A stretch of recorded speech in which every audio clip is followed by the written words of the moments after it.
para kiai, para ibu nyai, sesepuh, kemudian sepuh, haji sepuh, bini sepuh, yang selalu kami taklimakan dan yang selalu dimuliakan oleh Allah Subhanahu wa Ta'ala.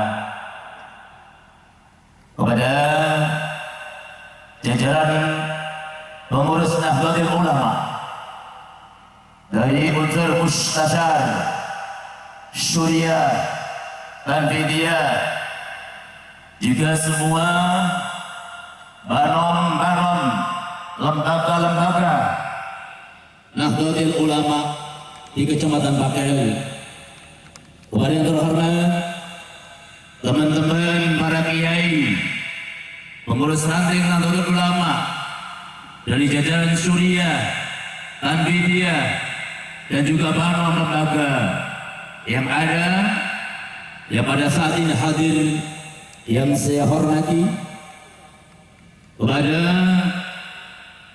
penjelibun Bapak Camat Bakel beserta Ibu, juga Forkopimjam, ada Ibu Kapolsek, ada dari Danramil atau yang mewakili, yang kami hormati dari MUI, juga dari Asosiasi Kepala Desa Kecamatan Bakel, sedaya Bapak Ibu Kepala Sekolah, baik SMP, Sanawiyah, SMU, Kepala KUA,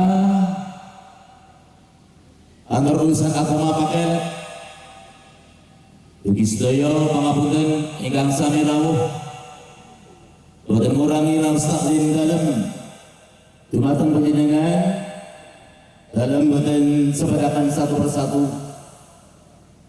Hadirin hadirat rahimakumullah, hari ini di tanggal 22 Oktober 2024 kita bersama-sama hadir di lapangan Bakel ini dalam rangka memperingati Hari Santri Nasional, berangkat dari Kepres nomor 22 tahun 2015 sebagai penghargaan dari pemerintah Indonesia karena memandang begitu pentingnya dan begitu besarnya jasa para santri, para kiai, salah satu bagian daripada pejuang-pejuang NKRI.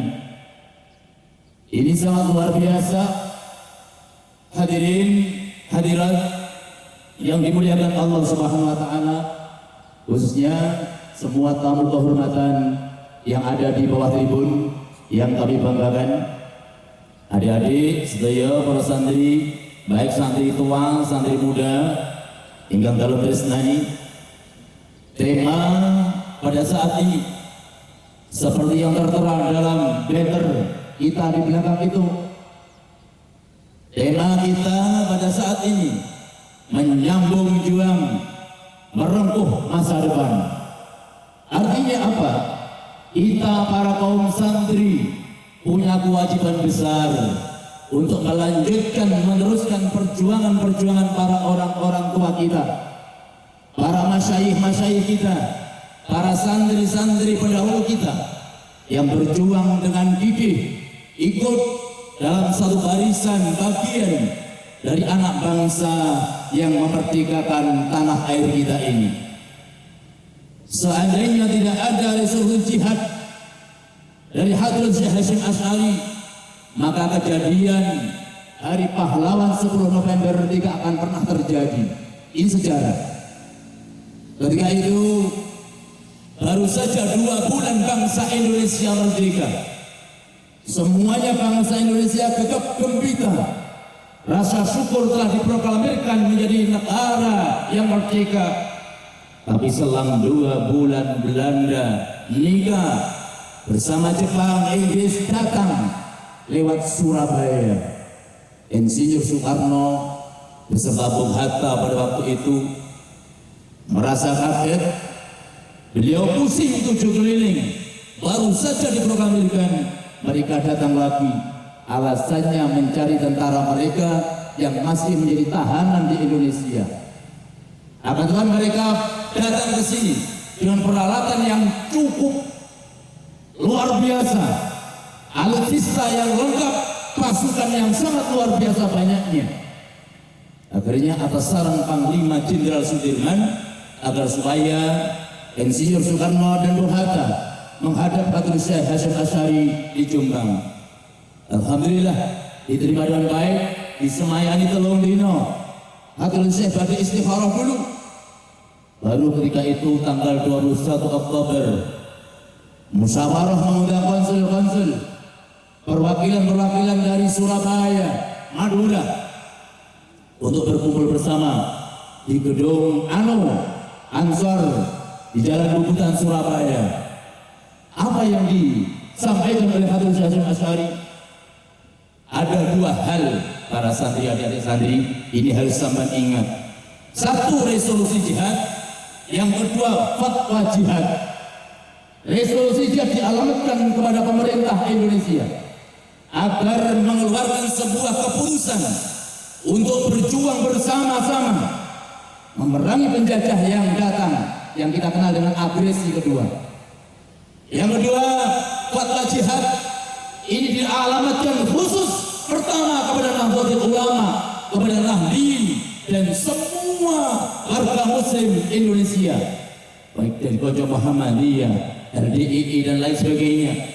Pangapunten, kalau dari ormas-ormas LDII, Pojok Muhammadiyah juga hadir kata lumen dalam sebatakan terima kasih kepada dulur-dulur dari Pojok Muhammadiyah juga LDII. Akhirnya inilah menjadi cikal bakal semangat para santri yang tadinya hanya ngaji nulis di atas gambar di pesantren. Mereka bismillah dengan senjata seadanya, karena Hatur Syekh Hasyim Asy'ari dawuh berfatwa semua laki-laki, perempuan, anak-anak, dewasa, tua wajib ain hukumnya wajib sholat 5 waktu dalam radius 94 km dari Surabaya. Adapun di luar 94 km hukumnya fardu kifayah. Inilah yang menginspirasi para santri dengan pengikan takbir bersama Allahu Akbar, Allahu Akbar, Allahu Akbar. Arek-arek Surabaya, Madura dan juga sekitar Surabaya radius 94 km juga ada dalam sejarah dari Tulungagung beberapa bapak orang, bapak kiai santri yang ikut berperang dan juga menjadi syuhada pada waktu itu. Inilah para adik-adik santri, para siswa semuanya, mari kita sambung juang beliau-beliau. Tugas kita saat ini lebih berat lagi. Indonesia koyone wis hebat, tepat, tapi ingat perjalanan kita masih jauh, banyak yang harus kita lakukan, terutama dari kaum Nahdliyin, dari kanca-kanca Nahdlatul Ulama. Setelah kita peringati 1 abad Nahdlatul Ulama, untuk abad kedua ini mari kita rapatkan barisan. Kita sebagai santri harus tanggap terhadap apa yang ada di lingkungan kita. Hadirin hadirat yang dimuliakan Allah Subhanahu wa taala. Ini juga menjadi titik balik ulun yang sami. Beliau para kiai, para santri telah ikut berkontribusi besar di dalam memerdekakan bangsa ini. Sekarang kita sebagai penikmat kemerdekaan, apa yang kita berikan kepada bangsa ini? Apa sumbangsih kita pada negara ini? Slogan santri tetap satu. Kita kaum santri akan selalu mengabdi kepada Ilahi dan pada bumi pertiwi walaupun Anda tidak terima gaji. Inilah yang menjadi tujuan kita. Gaji tidak penting bagi kami para santri, tapi pengabdian pada ibu bumi pertiwi inilah yang akan menjadi acuan kami. Santri akan tetap berusaha, berdaya dan berkarya bersama para kiai. Walaupun di luar sana masih banyak orang-orang yang memandang sebelah mata, tapi kami bercita-cita demi Indonesia jaya. Hadirin hadirat yang dimuliakan Allah Subhanahu wa taala. Pilihanipun Imam Ghazali, Hujjatul Islam. Dawuh yang ini juga membelalakkan mata kita santri-santri di akhir zaman ini harus juga tidak hanya ngaji, tapi harus melek politik. Imam Ghazali dawuh, ad-dinu wal mulku tau'amani. Agama dan kekuasaan, agama dan pemerintahan adalah dua hal bagaikan anak kembar siam, bagaikan saudara kandung yang tidak bisa dipisahkan. Pemerintahan kekuasaan tanpa agama maka akan kacau, akan rusak akhlaknya. Sebaliknya, agama tanpa pemerintahan, tanpa kekuasaan tidak akan bisa tertata dengan rapi. Ingat adik-adik, kita bisa ngaji saat ini bagian dari keputusan politik. Tapi santri dari santri, ojo dari santri turun seperti santri-santri yang ada di tempat-tempat yang jauh dari pendidikan. Kita di santri harus lebih maju. Kita para kiai itu jangan alergi politik.